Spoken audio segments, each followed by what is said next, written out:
Good afternoon, everyone. My name is Patty Mulvihill. I'm the League of Oregon Cities Executive Director. Thank you for joining the weekly Friday legislative webinar. Most of you are probably old hats at this, but just a few quick reminders as we start today. Please make sure that you keep your microphone muted. That will help us keep background noise to a minimum. If you've not yet done so, it is helpful for us if you change your screen name so we know who you are and what city or organization you represent. A reminder that this webinar is a public space. We not only record it, but we invite anybody who's interested to attend. We do hold all questions until all lobbyists have finished their update. We do ask that this be question-oriented, not comment-oriented, and we will endeavor to call on city officials first since they are our membership. The webinar will end promptly at 1 p.m. We do our best to be respectful of your time. And as always, you can follow all of the LOC's legislative activities on our legislative website from www.orcities.org, and you can get updates in our weekly Friday bulletin.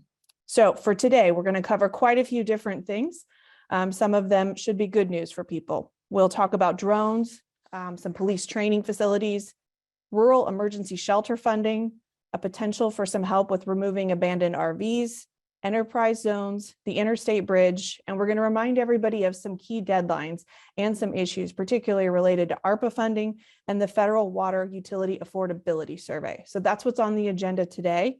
We're going to start with drones. So I'm going to ask Scott Winkles. He's our general governance lobbyist. He's been around for a while and we appreciate his efforts. Scott, you've talked with us before about Senate Bill 812, which will allow local government some flexibility when it comes to drones being used in their parks. What does the membership need to know today about that bill and where things stand? So good news. I put this bill on the list because we talked about it at our last call and I did ask folks to reach out. Your efforts were successful. The bill got reported out of the Senate on a 20-8 vote. The drone enthusiast did put up a spirited defense at one point, so the grassroots advocacy on the bill certainly did help.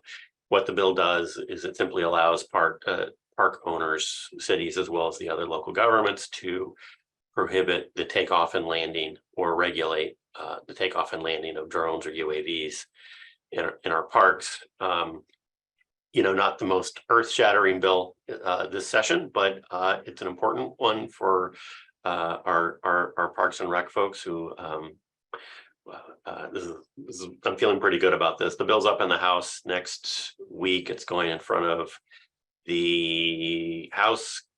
It's a long name. The House General Government Committee, and it's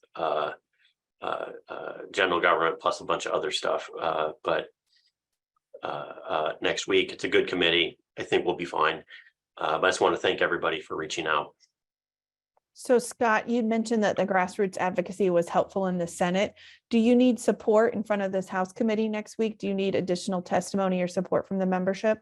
I think if people want to send in some digital testimony, I don't think you need to sign up or take time out of your day to speak. We are going to have some panels of some of our parks directors speak, as is, I think Metro is bringing theirs in as well as a few others, just to bolster the advocacy, since the drone folks did show some activity late in the game last time. If you want to sign up and testify, perfectly welcome to do that. Always encourage that, but it's not necessary. But an email to your legislator, your House member, or some written testimony would be certainly welcome. And our one pager is on the testimony list on the bill's OLS page, which I'll link in the chat. Thank you. I appreciate that, Scott. And don't go away, kind of pivoting away from drones. I understand that you might also have an update related to the Department of Public Safety's police training or their facility. If you can let members know what they should or may be interested to know about that project, that would be helpful as well. So this is something we're going to put on deck. I think it will take some grassroots advocacy from the membership later on.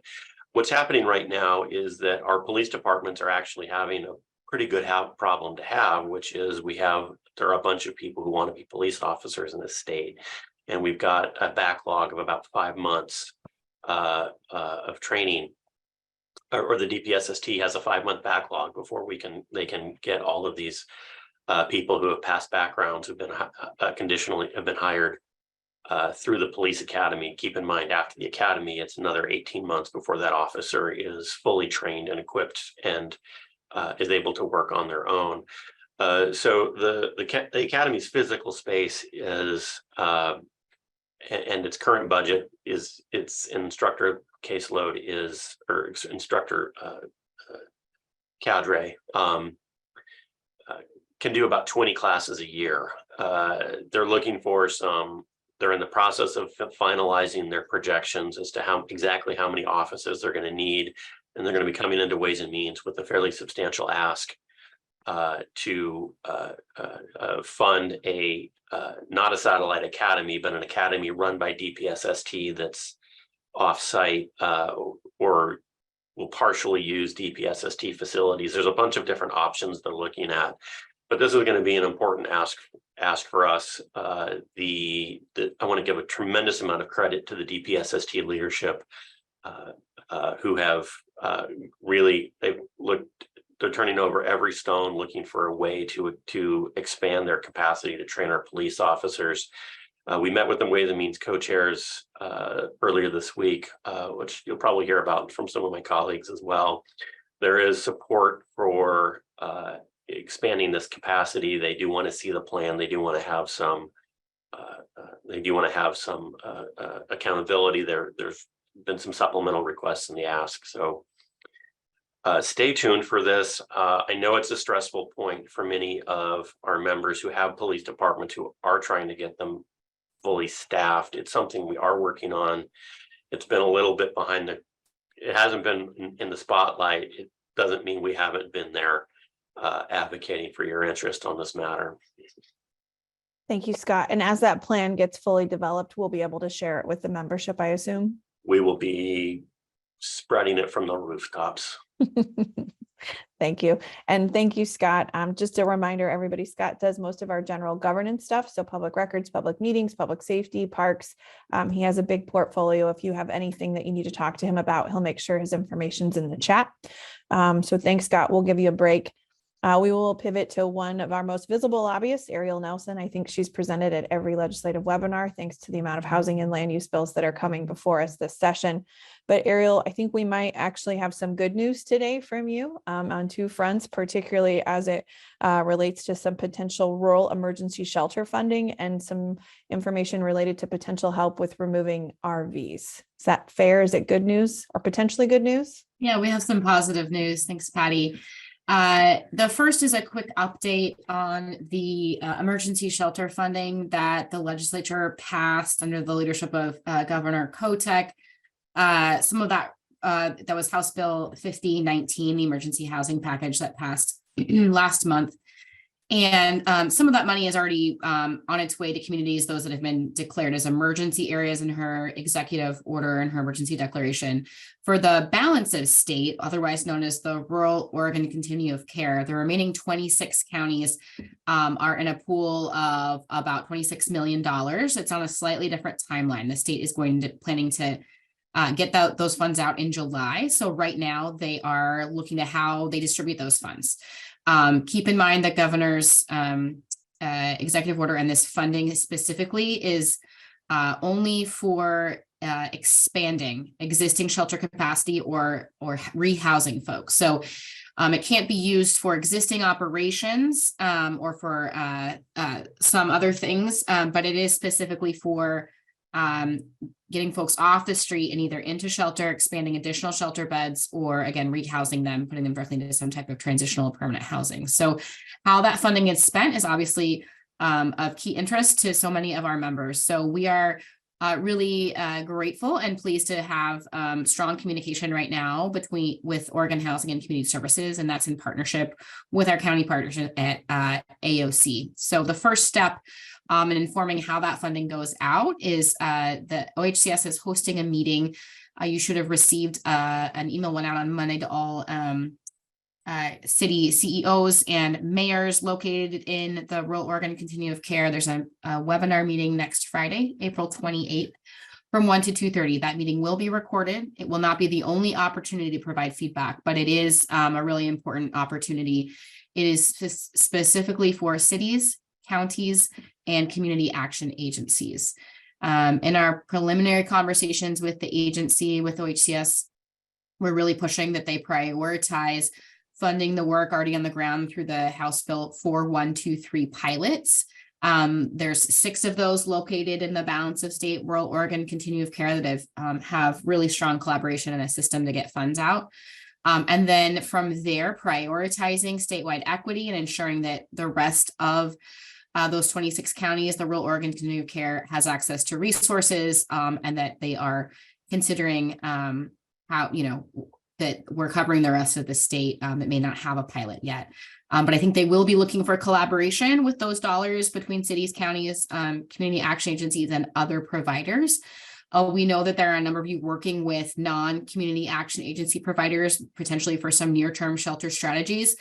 This meeting is that primary audience, but we hope that there will be additional regionally focused meetings that you will be able to bring those partners with you in the future. So please do attend that meeting. If you need the pre-registration on Zoom is required. We're just trying to help facilitate the meeting. I think they are going to try to break folks out into smaller, slightly regionally specific groups to kind of have some smaller conversations with ideas.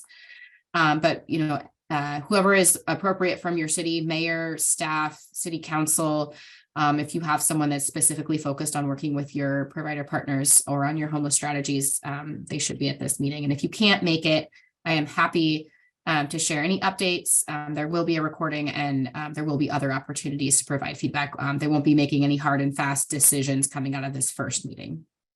And Ariel, I know some of the people on the call are probably coming to our spring conference next week, but isn't it true that we have representatives from OCHS who will be there and perhaps may be susceptible to having some sidebar conversations if we kind of grab them in the hallway, so to speak? Yeah, that's a great plug. So the OHCS director, Andrea Bell, is the keynote speaker. She'll be there. And then there are 2 panels, one specifically focused on homelessness, one on affordable housing, that have great OHCS representation. I would say a key person to keep in mind, I think many of you know her, is Kim Travis. She is a housing integrator at OHCS and is a really strong partner and liaison for local government at OHCS and has been in many of your communities and worked with a lot of you. So she will be there. I definitely recommend you reach out to her. Any of the other staff that you meet or see on the panels, I'm sure would be happy to hear from you. Excellent. Thanks, Ariel. And what's going on with potentially some assistance for RV removal for our cities? Yes. So after kind of a long delay and pause, the LOC had been part of a pretty broad multi-stakeholder work group on House Bill 3556. And this was a priority that actually came out of the LOC Transportation Policy Committee, but really had the reason it kind of took this bill a while to get moving is there were a lot of concerns raised from homeless advocates about, the goal of the bill is to make it easier and frankly possible for jurisdictions and community members to more quickly and efficiently tow and dispose of abandoned RVs. There really was no place to take them. There's a backlog in the towing yards that do have places for them. And so this bill does a number of things. But there were, some concerns raised about potential impact to folks who may be relying on abandoned RVs for shelter. And I think a number of local governments have, found ways on the ground to kind of work around this and determine what's truly abandoned and make sure that you're not causing harm to folks. But they wanted to make sure that whatever went forward in statute wasn't going to raise new issues. We also wanted to make sure it wasn't going to be confusing or upend the procedures that you do have working on the grounds. But the bill that's come out hasn't officially been scheduled yet, but we understand it will have a public hearing on Tuesday evening. It's a 5 p.m. hearing in the Joint Transportation Committee. As soon as we have a link, you will be able to register to testify. You can do so virtually, and we encourage you to support the bill. We are doing a last final review to make sure all the technical language is what we had negotiated and what we wanted to see in there, but we're hearing that it's probably going to be good. And we are very supportive of the overall concept, which does a couple different things. I'm just pulling up my notes. Provides consistent 72-hour notice for ordinary tows of abandoned RVs. It's going to set up more information and access to rights if a person's RV has been towed and give them the ability to reclaim personal property from an RV without reclaiming the RV itself. But it will provide more immediate removal of RVs that have been destroyed or that pose a hazard. And then really important, it creates a fund at ODOT, at the Department of Transportation, through the DMV to pay the costs of towing and dismantling abandoned RVs. So this is going to be an RV tag fee that the DMV administers. They're going to have a public facing dashboard where folks, if they are concerned that the RV has been towed incorrectly, it will be posted there. So that this bill kind of sets up the long-term structure to actually have a venue, a way of paying for removal of these RVs that have been a huge cost burden, a huge issue in your communities. The long-term, this is funded through that new DMV fee, but we are also asking for general fund money in this bill because there is a considerable backlog of existing abandoned RVs. And so that general fund is needed to immediately clear that backlog. So just want to encourage you to support that bill. If you were one of the communities, or if you're interested in taking a look, there are -2 amendments. They are linked in our LOC bulletin coming out today. They're not yet online, but I can also email them to you. If you want to take a look at the fine print, we very much appreciate your feedback. If we need to advocate for some additional fine tuning, it's not too late, but we need to get that feedback before the hearing so we can flag if there are any technical issues, but do want to encourage you to testify in support if this is something that was a priority for your community. You can either submit a letter online or again, testify in person or virtually once that hearing actually is technically scheduled. We hope to see that. It should be later today that shows up online. And Ariel, you mentioned it would be good for you to have feedback if there might be concerns. How soon in advance of that hearing would you need concerns to be able to meaningfully use that feedback? As soon as possible, before 5 p.m. when we testify. So would be best. Okay. It's really hard for us to come in after and say, actually, we've got other partners looking at this, so it's not just us, but I want to make sure that cities' interests are met in the bill. I think we're 90% certain it's going to be there. We just have not, the amendment was just shared with us, so we need to do our due diligence. So excellent. Thank you, Ariel. We're going to pivot next to Lindsay Tennis. Lindsay has been handling our tax and finance portfolio for us, and she's going to talk again about enterprise zones and the importance that they bring for our communities and where we stand with the legislature in terms of getting some key sunset provisions extended. So Lindsay, what do we need to know about enterprise zones right now? Thank you, Patty. Hi, everyone. So we've talked about this before. Enterprise zones are up for their extension, which means that the program would expire in 2025 if the legislature does not act to extend the program. And these sunset extensions are a standard process for most tax expenditures. There are currently, I think, 11 bills that have some form of an enterprise zone extension in them moving through the legislature in different committees. Some of this is because there are bills that came out of the semiconductor package and the semiconductor work because the enterprise zone extensions were recommended by the semiconductor task force.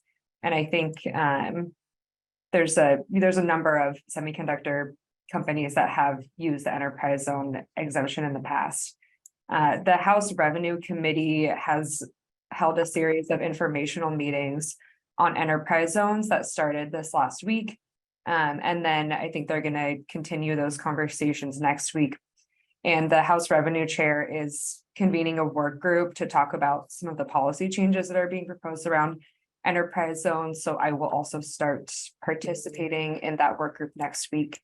Some of the questions that came up around these programs in the informational hearing, I think that the committee talked about, maintaining incentives for the growth of the semiconductor industry, the size of the incentive that's needed to incentivize rural economic development, and the length of the long-term rural exemption. Right now, that's a range of 7 to 15 years.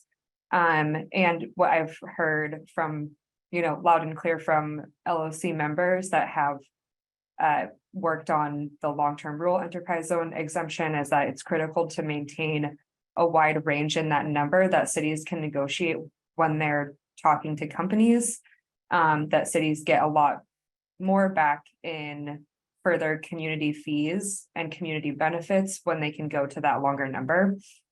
So that's definitely something that we'll be trying to get across in this work group. They've talked about job creation and employment requirements.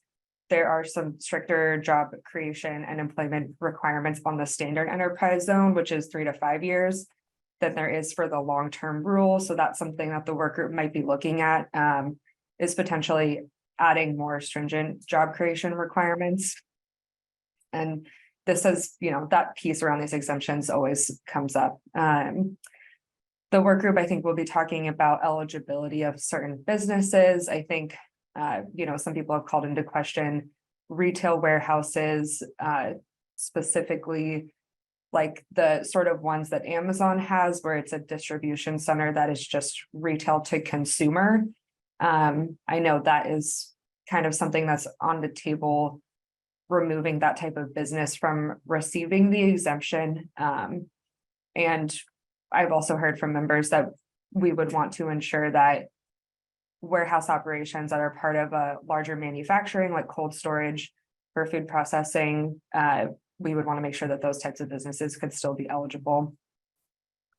And then other policy considerations that have come up are the impact of property tax abatements on school revenue and the state school formula. Some of our education partners have raised concerns about the hit to school revenue from these property tax exemptions. And the committee has also talked about whether or not the investments are from out-of-state companies or whether or not they're growing Oregon businesses. And then they've also talked about what are best practices for local governments when they're negotiating these agreements. It's a lot of consideration to talk about, but we're, hoping that we can provide some good feedback to kind of alleviate some of the concerns with the program and get our sunset extensions through this session. So Lindsay, question. So I know in the past you've said that you've had really solid assistance and feedback from the membership so that we can really elevate why these enterprise zones are helpful. Do you need any more assistance or more help as you go into this work group and try and talk about all these complicated matters? Is there something the membership should still be doing to help you in your process? Yeah, I've been getting really good feedback so far. I mean, if anything I said just, started have you thinking about specific feedback that you wanted to provide to me and you haven't talked to me yet, please reach out. But yeah, so far I've been getting really good feedback. Great. And thank you. And don't go anywhere. I'm actually going to ask you and Jim both to kind of partner with this. So we had historic funding from ARPA as cities. And Lindsay, I know that you can give us an update on the key importance of some deadlines we need to file. And then Jim can follow up with some potential bad news and what cities need to do to avoid that. So what do our cities need to know first and foremost about ARPA and some filing requirements, Lindsay? Yeah, so there is a deadline coming up that is April 30th for the compliance reporting for ARPA. I sent an email to all finance directors for the cities that need to do this filing. So if you did not get that email and want more information, please reach out. But this yearly deadline is for it's most cities. It's the NEUs, so technically the smaller cities, but it is the majority of cities that have to do this yearly reporting deadline on April 30th. And every city should have completed their yearly reporting last April 30th. So this is the second step in the process for the NEUs. There's a good bulletin article that has all the resources. I will drop it in the chat right now, so you can look at that. There's a good YouTube video that NLC actually requested that Treasury make that walks you through the process sort of beginning to end. There's a couple NLC articles in here that have reporting tips for small cities. And then I have started fielding questions from cities as well to try to help, because we know that some of these systems can be very bureaucratic when you're trying to complete this compliance deadline. So yeah, please reach out to me if you have any questions. I am doing my best to get through them, but I'm also helping you all with this process for the first time. Yeah. So you heard her, everybody. If you have questions and you need help with your report, just call or email Lindsay. She'll drop her email in the chat. Thanks, Lindsay. So make sure we keep that deadline, everybody. It's April 30th. It's important. And Jim, what else do they need to know about ARPA and some concerns we might be seeing coming from the federal government? Right. Thank you, Patty. Good morning, everybody. So one of the things that we've been warning about for certainly a few months about ARPA dollars was whether or not during the budget process, Congress, or at least I'll say some members of Congress, are going to be going after that ARPA money that hasn't been obligated. And this was a very much a key priority for us and those members who joined us back in Washington, D.C. This last month in our advocacy. So when we met with our congressional delegation, we made it loud and clear that those ARPA funds needed to be still accessible and still be used throughout the life of ARPA. So what happened effectively in the last week or so was that the first attempt, technically by a senator from Florida, Senator Scott, offered an amendment to a Senate Bill 870, which was the Fire Grants and Safety Act. And in the process that Congress has, any amendment that comes forward on a bill has to be voted on. It would have required 60 votes to be able to have it attached to the physical bill. Fortunately, it did not. It was a vote of 47 to 49. So that amendment effort to get it attached to a Senate bill failed. And this was largely due to National League of Cities work, as well as a lot of municipalities across the country reaching out to their congressional folks to make sure that they understood how important that ARPA money was to local governments in the state. They're critical for Oregon. So just one example is about $500 million that went out the door in 2021. Those were water-related projects, and I suspect that a large percentage of those projects are in small communities across Oregon. They have yet to be obligated and potentially would be at risk. So the next phase of this conversation and where the debate is going is the current, I'll just say, debate that's going on over the debt ceiling. You've certainly read about it, seen different reporting on it. So in what the Republicans are proposing under the Speaker McCarthy's leadership is to claw back permanently any ARPA funds that haven't been obligated. So this issue is not going away. And I think the best thing that I can offer at this point is you definitely need to reach out to every single member of Oregon's congressional leadership. That means both senators as well as our House members. Specifically, I'm asking you to reach out to Congressman Bence's office. He represents District 2, which effectively is most of Eastern Oregon and parts of Southern Oregon, as well as Congresswoman Lori Chavez DeReamer. She represents the 5th District. Both of those congressional members of Oregon's delegation need to hear from you. You need to let them know how important this funding is and how critical it is to your community. And any of you that have got ARPA projects that are out there, those are going to be helpful, I'll say, examples of the value. And what I will do here shortly is I'll put a couple of links in so you at least know where their offices are at. But I definitely would like to see you reach out to both field offices as well as their DC offices and take any opportunity during their town halls or when they have meetings in district, which typically both of them come back for the weekends. You need to let them hear it loud and clear how important that money is. Because right now the House has a 4-member majority in the Republicans. And if there is a way to peel off a couple of folks, certainly from Oregon, to help us out and to make sure that this issue gets off the table, that would be incredibly helpful for us as well as your own communities.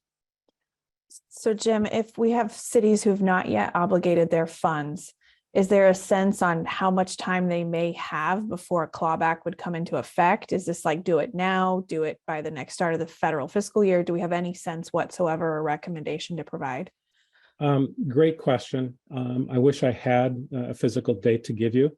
I think realistically, this debt ceiling conversation is going to take place, into the summer. If you have the ability to obligate your projects, I would do it now, or certainly within the next 30 days. That's going to help protect those funds from getting swept away. But I know not everybody's in that place because of the planning requirements and some of the other elements that probably are going forward with contractors, et cetera, et cetera. So if I could just reiterate for everybody, and Lindsay or Jim, both of you jump in if I'm wrong. When it comes to ARPA funding, please make sure that you make the April 30th filing deadline, your reporting deadline. If you have questions, you can find some decent resources in our bulletin, or you can contact Lindsay directly. Also, so that we don't face a clawback, or because we expect to continue facing that discussion, we need everybody to reach out to their specific U.S. congressmen and women, as well as our senators, but particularly those of you who are within Representative Bentz and Chavez DeRemer's district, to let them know the importance of the ARPA funding and that you do not support a clawback.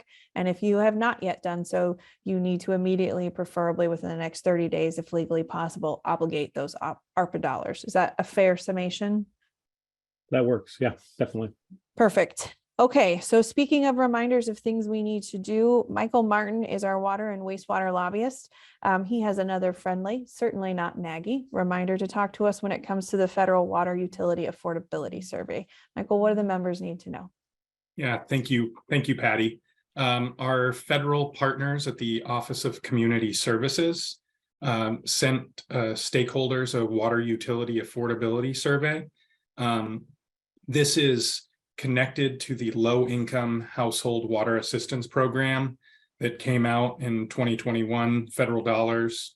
Oregon Community Housing Services stood up a program for that. And so what members need to know for this is that the extent to which we fill this survey out really helps inform decisions going forward about funding this program. And so the survey is intended to be completed by water and wastewater utilities. I really appreciate folks have already gotten back, asked questions, et cetera. And the survey really collects information about 6 topics: utility information, disconnections, arrearages or non-payment, rates, other fees, and then just the utility contact information. So there is an article in the bulletin that outlines that. And if you have any questions, please feel free to reach out. Thanks, Michael. I appreciate the reminder and the effort. Again, you can get more information on that in this Friday's bulletin. If for some reason you don't have it and you want a shortcut, I'm sure Michael will drop his email in the chat and you can just email him directly and he'll forward it along. And last but not least, Jim, I'm going to ask you to come back on. I should have done it the first time I introduced you, but for those who don't know, Jim's our legislative director. In addition to running the department, he also handles our transportation portfolio and has obviously been playing very heavily in ARPA and at the federal level for us. Jim, let's finish out today with some information on the interstate bridge. Sure. Thank you very much again. So to close things out on at least the issues that are topical right now, interstate bridge replacement legislation. This is House Bill 2098. This is a piece of legislation we talked about once before, but at this point, I could use some support from cities that would like to see this bridge get built. Hopefully that is a large percentage of you. It's a key interstate bridge north to south with the amount of export dependency that Oregon has with products. It is a critical part of Oregon's infrastructure, specifically the transportation infrastructure at this point in time. So there is a set of -2 amendments that are available in this. So those may well not be the final piece of legislation that moves forward. So real simply, the concept of this bill is it's a promissory note. There is not a physical revenue package in this that legislators will be voting on. The design of the bill at this point is to have 4 biennia in the future obligate $250 million each during that biennia to come up with $1 billion of essentially GEO bonds, which are those general obligation bonds that the state has for infrastructure investments and things of that nature. So that's going to match what Washington already has in place with $1 billion that they have committed to for a long term. And actually just this last week, or perhaps earlier this week, I think, they also authorized tolling on the on that I-5 bridge, so on their portion of that interstate bridge. So that was an important step forward for them as well, because that is going to be part of the funding component going forward, probably about $1.5 billion towards a project of around $6 billion. So what I don't have for you is I don't have an actual date when this bill is going to be up for a public hearing. I was hoping to see something emerge here in the last hour, but it has not. This is in front of the Joint Committee on Transportation. They meet on Tuesday and Thursday evenings. So you're going to have to stay tuned with our communication that'll be going out the door as soon as this does get scheduled for a public hearing, because we are going to need some help moving this bill forward. Again, like I said, it's critical for all sorts of reasons, well beyond the economy and livability and just movement of traffic and freight around the entire Portland area. So that's what I've got. So Jim, you mentioned we'd send out a communication with the date of when that hearing gets scheduled. Just so people know what to look for, are we sending that out through an email? Is it something on the website, social media? Where should they be looking and tracking to receive that information? We'll do a couple of things depending on when I get the announcement. So it's certainly going to go out on social media. So between our Twitter account, but also Facebook. And then if the timing is right, we'll be able to get something right out the door to mayors, city managers, and things of that nature directly on a targeted email. Okay. Thank you, Jim. And thank you to all of the lobbyists today and every day. You did not see from Nolan Plesha. Nolan handles broadband, telecommunication, and energy. Just because you didn't see him updating today doesn't mean he's not hard at work behind the scenes. So thank you to Nolan too, even though he's not here. We're going to conclude now with our question and answer portion. I think most of you that I see I've recognized before, but just in case for those of you who haven't, if you have a question, we ask that you either put it in the chat or that you raise your hand. We do ask to be respectful of everybody's time that you limit yourself to only one question, no two-parters or three-parters. And then again, this is a question session, not an opportunity to provide comment. We will start with city officials, doing our best to start in the order in which we see them. We do have some questions that have been in the chat for a while, so I'm going to start with those. The first of which comes from Kelly Hart, who is a staff member with the City of Lebanon. And her question is, there's a public hearing currently scheduled for May 4th for House Bill 3501. Could the league also provide an update on the status of this bill? Ariel, I'm not as great with bill numbers, but you put your camera on, so I'm going to guess that House Bill 3501 is one of your bills. Thanks, Patty. I wouldn't call it one of my bills, but it is a housing related bill. This is a concept that comes up pretty much every session. Some of you may know it as right to rest. I want to be really clear. House Bill 3501 is dead. It is still in the House Housing and Homelessness Committee, which is the policy committee. And there was a legislative deadline a few weeks ago. The bills had to move out of that policy committee to remain alive this session. So that bill is still in committee. It's effectively dead. So this hearing is what's known as a courtesy hearing. It's an opportunity for the proponents of the bill to raise awareness, to share their perspective on the issue, but it's not it's not currently alive. So just want to make that really clear. Of course, there's always possibilities for bills to be introduced in other places. We don't anticipate that this is a concept that is moving forward this session. Another bill that, so I want to distinguish right to rest from a bill that I think all of you should be very familiar with that passed in the 2021 session. That's House Bill 3115. And that's the one that's based on federal case law, Martin v. Boise, and other issues, and that the league has done an extensive amount of training and put resources forward to support all of you who many of your cities are going through community meetings, public hearings, public processes to review your existing ordinances and procedures about how you manage public space related to homeless camping.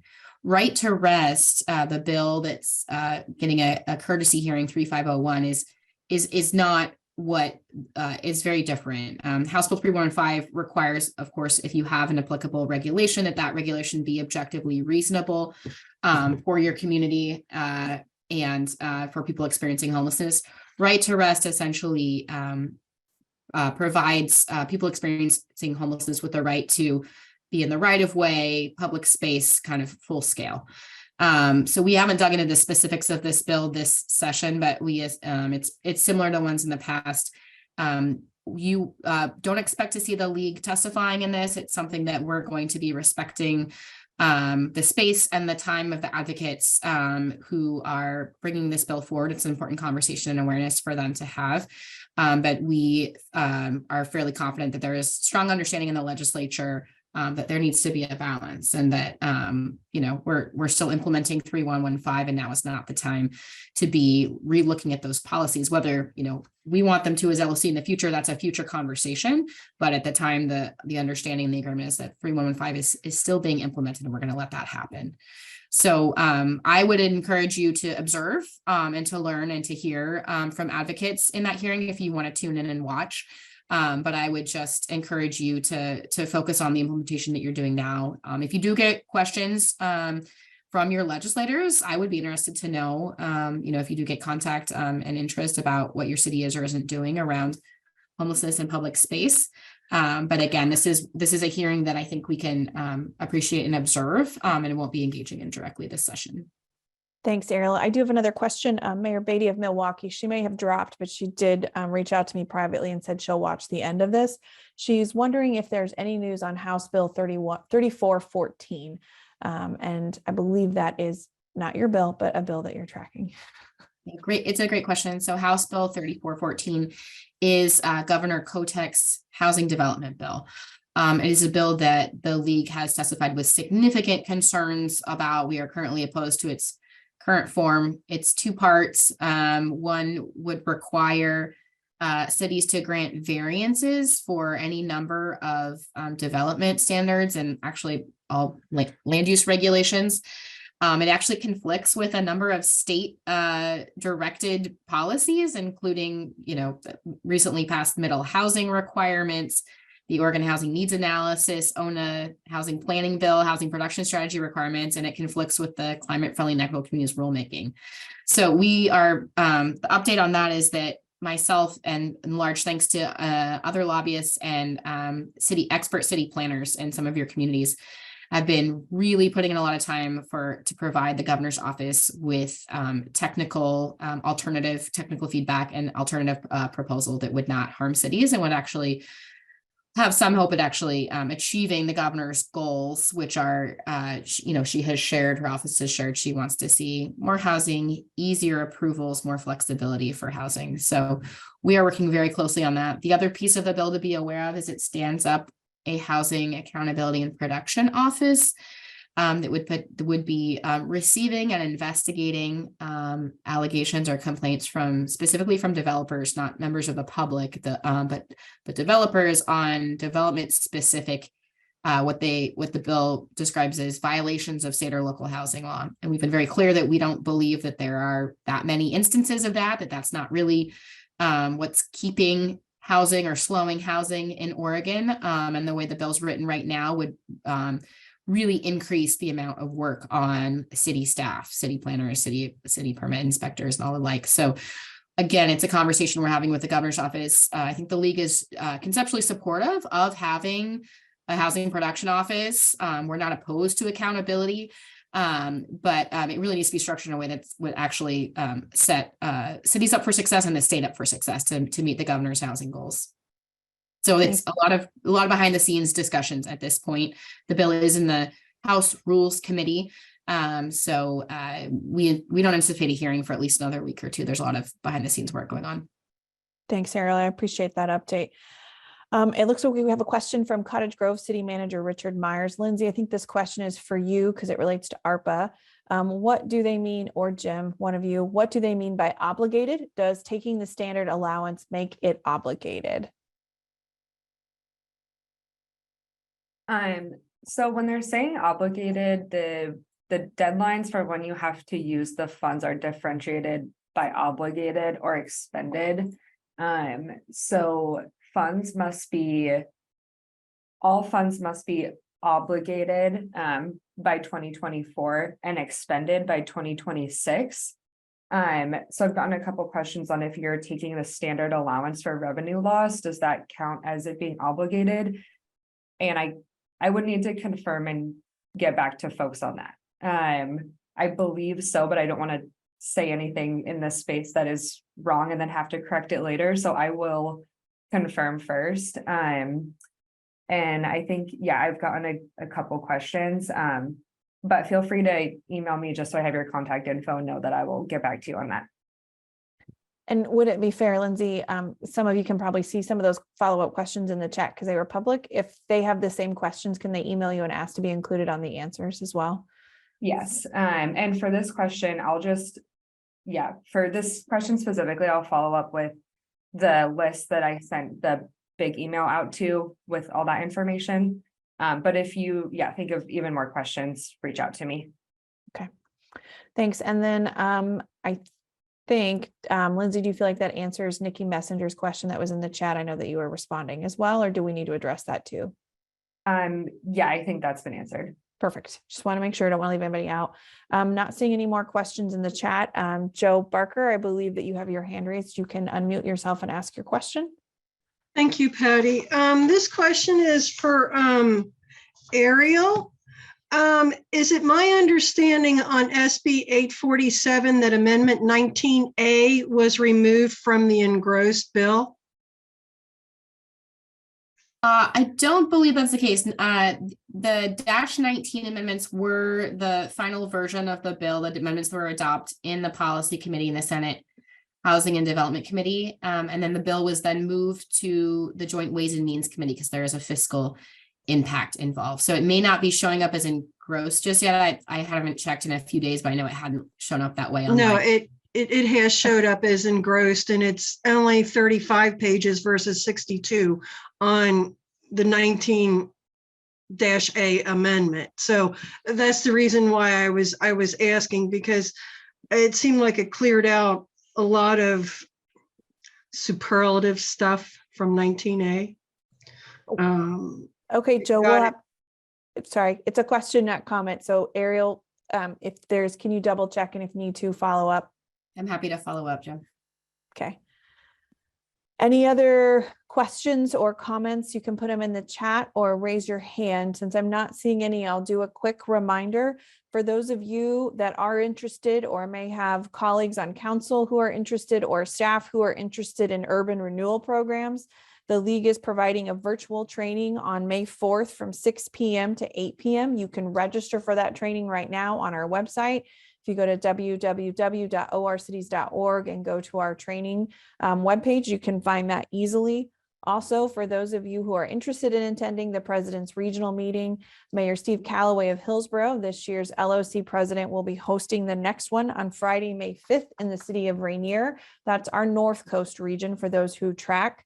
Also, just one more plug for ARPA reporting. Please make sure that you get your ARPA reports in and done by April 30th, and that if you've not yet done so, that you make sure that you obligate those funds expeditiously, and that you speak with your particular members of the federal delegation, encouraging them to recognize the importance of our ARPA dollars and how it will work. The other reminder, Ariel made reference to this, is OHCS is going to be having a webinar on Friday, April 20th from 1 to 2:30. You should have received an email invitation to attend that. It's important for cities and counties both to attend so they can help identify how funds will be used in the balance of the state. You are required to pre-register for that event. So if you haven't done so yet, sorry, April 28th, I may have said the wrong deadline. April 28th for that OHCS webinar, make sure you pre-register. And last but not least, hopefully most of you on this call will be in Seaside, Oregon next week for the League's first spring conference. Our first conference of the year. Programming starts Tuesday. It will conclude Wednesday night with a networking reception. I have heard through the proverbial rumor mill that it is actually supposed to be sunny on the coast all week. So we hope to see you out there in the surf, the sand, and in our educational sessions and networking. Our keynote speaker is Andrea Bell. She's the director of OHCS. And I've personally found her to be very approachable and friendly. So you might be able to grab her for a quick chat if you have housing or homelessness concerns in your community you feel she needs to hear. I'm not seeing any questions or comments. It's Friday. It's probably time for most of us to start our weekend, so we'll end this early today. As always, thank you for everything you do for your cities, for your communities, your residents, and your business owners. Remember to also take care of yourselves as you're taking care of everyone. Have a nice day, everyone. Thanks.